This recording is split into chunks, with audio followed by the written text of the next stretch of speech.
from there. Give me Jeremiah 13, 1 and 2. So we had ceremonial long garments. We had war garments. We wore studs. Go ahead.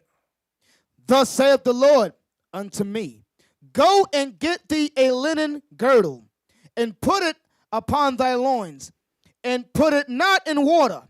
So I got a girdle according to the word of the Lord, and put it on my loins. So he wore a linen girdle. So we wore girdles. Give me Mark 1:6 with John the Baptist.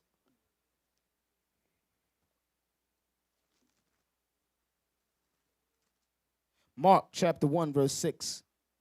And John was clothed with camel's hair, and with a girdle of a skin about his loins. I heard somebody say that camel's hair was for bums. I don't know if you've ever Googled or looked up the price of camel's hair. You try buying that thing today. The minimum would be maybe $300. Minimum, but it goes up. Okay, depending on the camel. So when the Bible said John wore he was not a bum. Stop listening to these dumb, unlearned Israelites. Dumb bums. Read that again.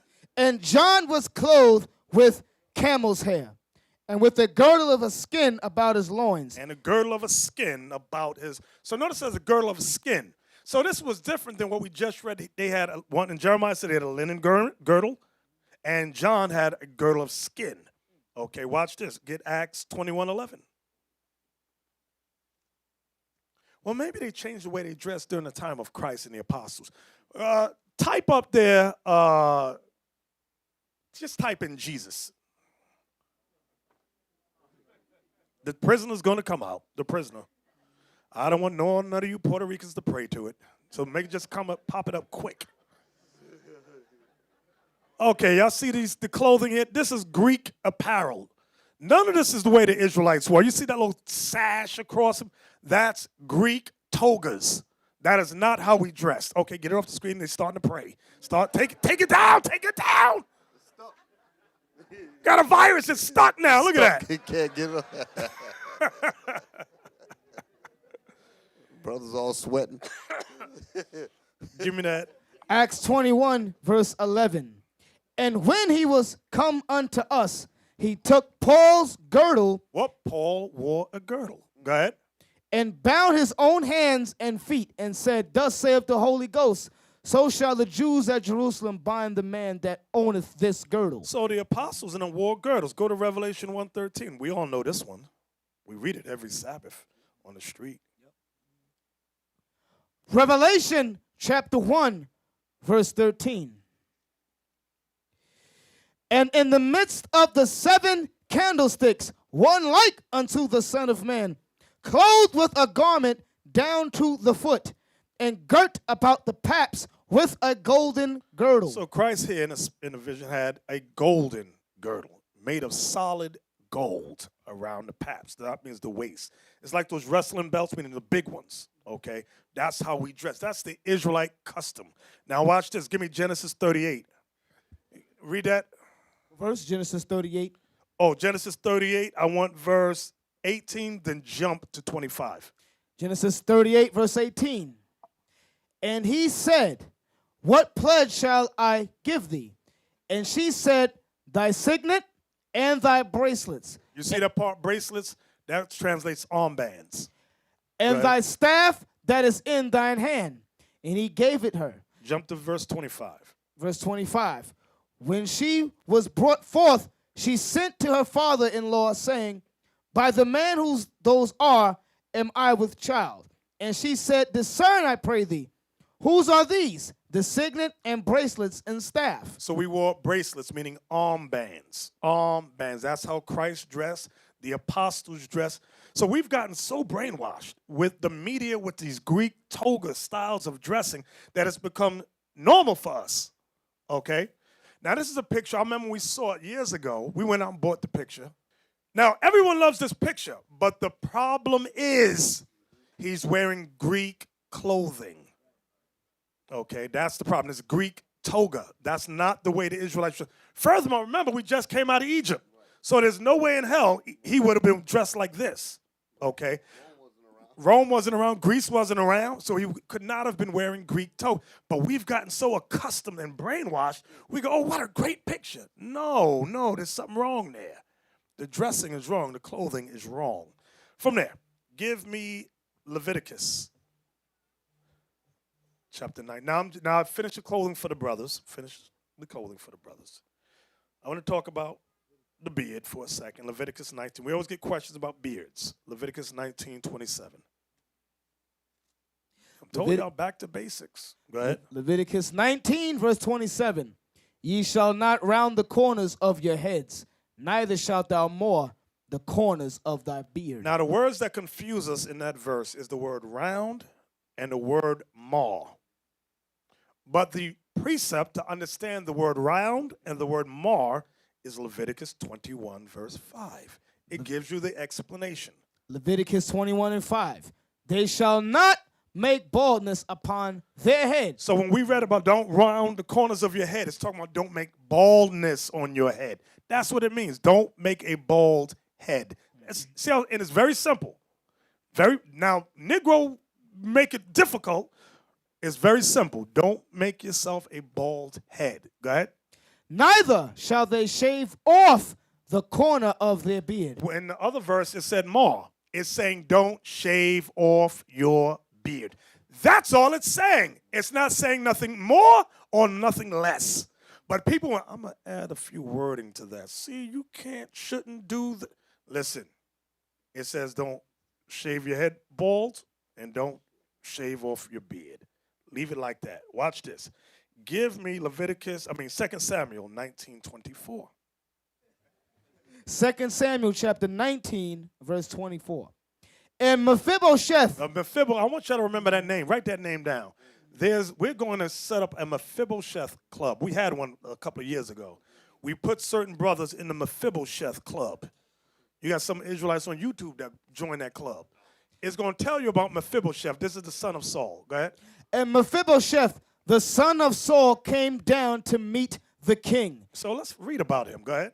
And had neither dressed his feet, meaning he didn't wash his feet, put on new shoes. Go ahead. Nor trimmed his beard. And he didn't trim his beard. He looked haggard. He looked homeless. He looked like a bum. Go ahead. Nor washed his clothes. And he didn't wash his clothes either. Wore the same outfit day after day after, and then roll it up and put it in the knapsack. There are Israelites like that. Was that it, Officer Leon? From the day the king departed until the day he came again in peace. So Mephibosheth, his characteristic there is that he was a bum. He didn't take care of it. He didn't wash. Remember, they wore sandals. You know when you ever see a homeless man who don't wash his feet? You know what the feet look like? You ever see the West Indians that walk around? They know that. Look like they've been stomping concrete all their life with no shoes on. The hell is this? I'm just messing with y'all. With the ash and the crust and anyway. Mephibosheth was like rolling around like that. And it said he did not trim his beard. Brothers, you can trim your beard. Don't look homeless. Hey, yes. let me bring out one quick point. Yes. Hey, is it going to go against Judah? Watch, here you go. No. This is concerning the beard. We read early on where it says that a man should not go back to Leviticus 19 and verse 27 and read that again.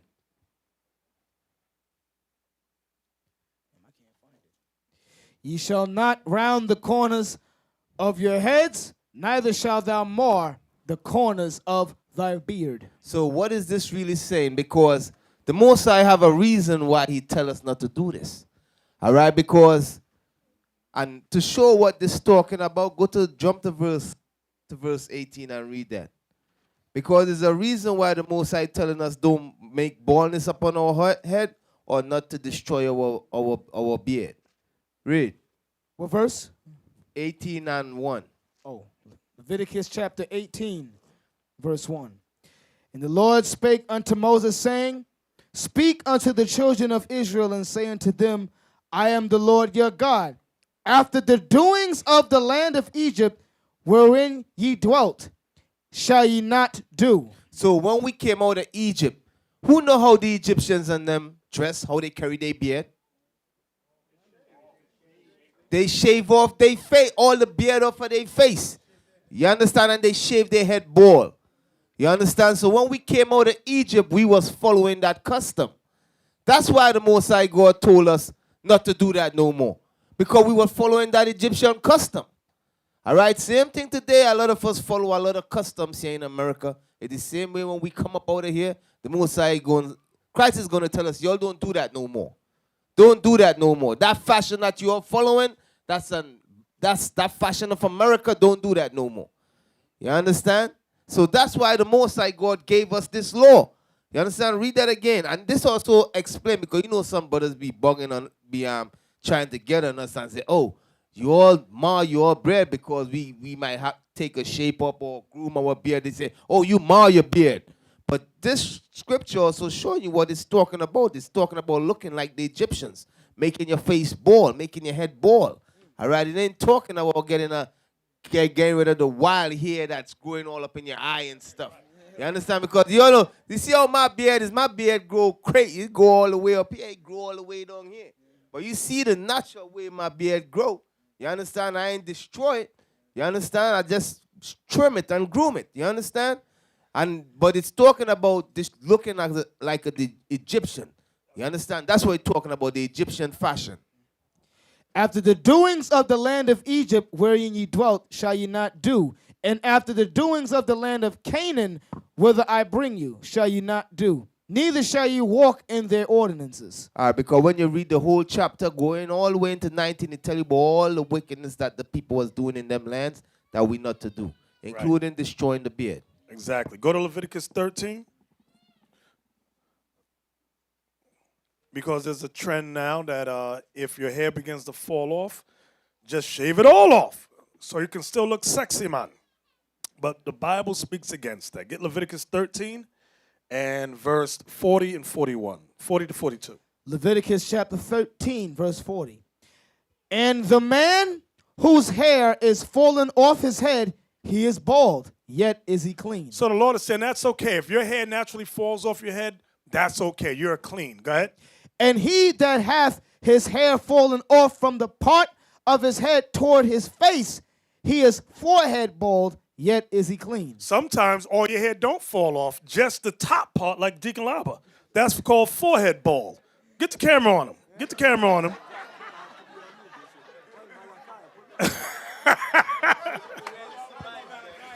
It says he's clean though. He's clean. The Lord approves of this. That's what I'm saying. The Lord approves of that. What verse was that? Verse 41. Go ahead.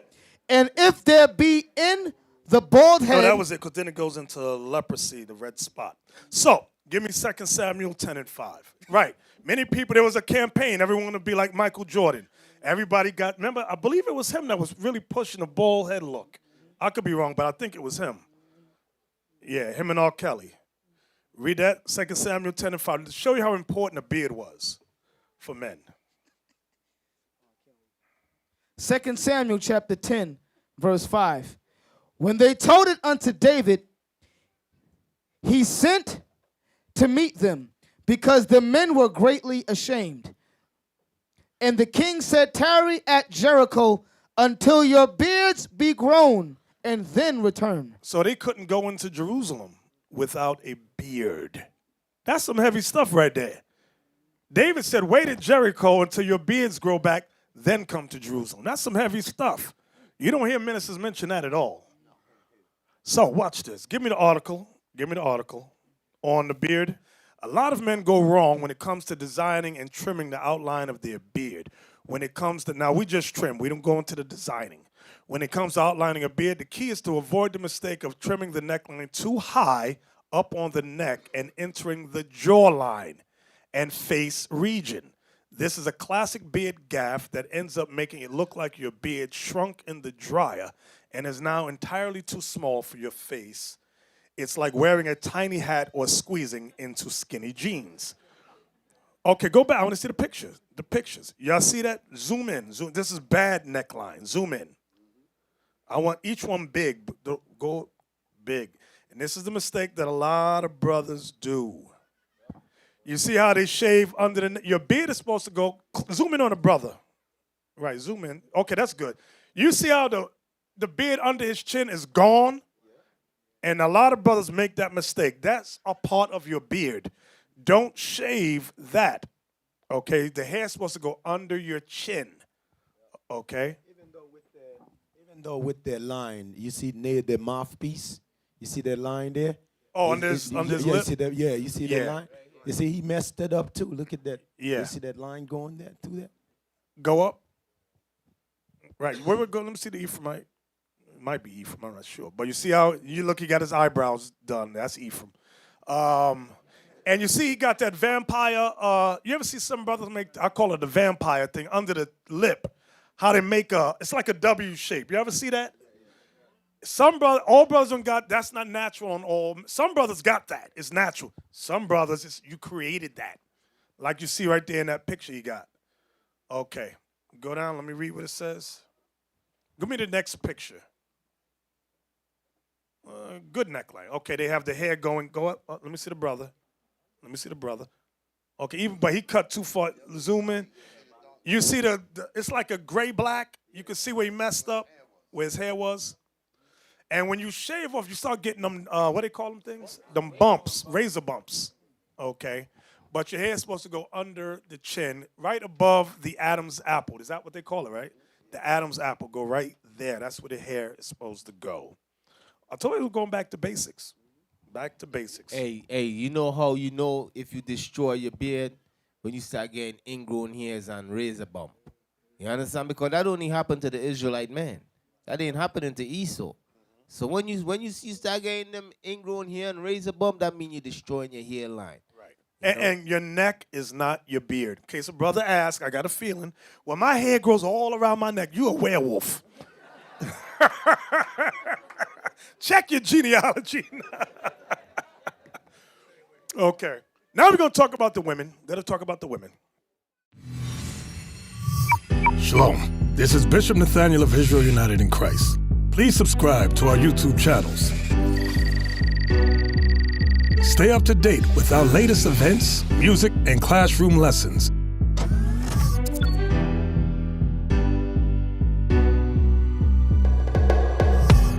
IUIC plans to continue visiting different countries where this gospel has not been preached before. IUIC needs your help in pushing this truth.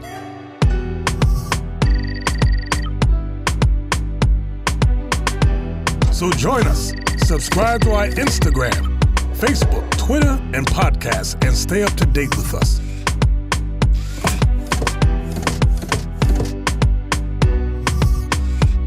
For more information, please visit www.israelunite.org.